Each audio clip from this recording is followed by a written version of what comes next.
Compound fractures జరిగినప్పుడు అసలు ఏం చేయాలి? సో, దాని నుంచి ఎలాగ బయటపడాలి మేడం? ఇప్పుడు అది వరకు రోజుల్లో అంటే ఏంటంటే 95కి బిఫోర్ కాంపౌండ్ ఇంజరీస్ చాలా తక్కువ ఉండే. ఇప్పుడు హై స్పీడ్ వెలాసిటీ వెహికల్స్, ఈ స్పీడ్ వెహికల్స్ ప్రతి ఒక్కళ్ళు ఫాస్ట్గా డ్రైవ్ చేయటము, ఇలాంటి కారణాల మూలంగా ఈ కాంపౌండ్ ఇంజరీస్ అన్నమాట. ఈ హై వెలాసిటీ ఇంజరీస్ అంటే మనిషి కాలు కానీ చెయ్యి కానీ పడితే తట్టుకోలేదు, ముక్కలు ముక్కలు అయిపోద్ది, ఆ స్కిన్ సాఫ్ట్ టిష్యూ ఓపెన్ అయిపోద్ది అనమాట. దానిలో ఆండర్సన్ గస్లో అని ఒక క్లాసిఫికేషన్ ఉంటుంది.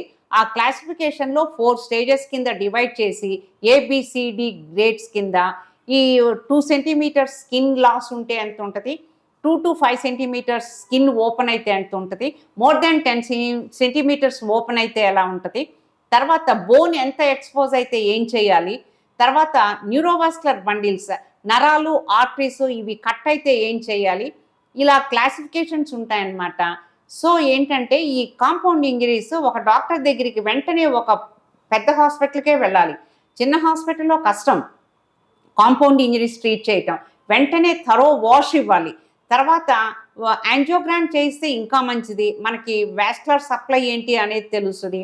యాంజియోగ్రామ్ చేయలేకపోతే అక్కడున్న పల్సెస్ క్లినికల్గా చూసుకొని వెంటనే చిన్న వూండ్ అయితేనేమో వెంటనే నెయిలింగ్ కానీ ప్లేటింగ్ కానీ చేసేయచ్చు వెంటనే ఇమీడియట్గా. ఒకవేళ అక్కడ సదుపాయాలు లేకపోతే ఎక్స్టర్నల్ ఫిక్సేటర్ అని ఉంటాయన్నమాట.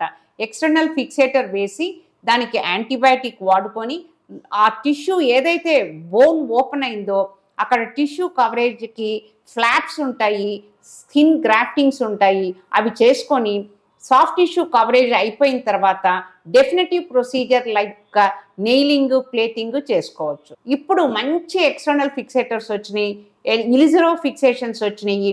ఈ కాంపౌండ్ ఇంజరీస్కి ఇప్పుడు భయపడాల్సిన అవసరమే లేదు. యాంటీబయాటిక్స్ మంచి కంపెనీలు ఎన్నో యాంటీబయాటిక్స్ వచ్చినాయి. మనం దాన్ని బట్టి స్కిన్ ఇన్ఫెక్షన్ బట్టి మనం యాంటీబయాటిక్స్ కూడా వాడుకోవచ్చు.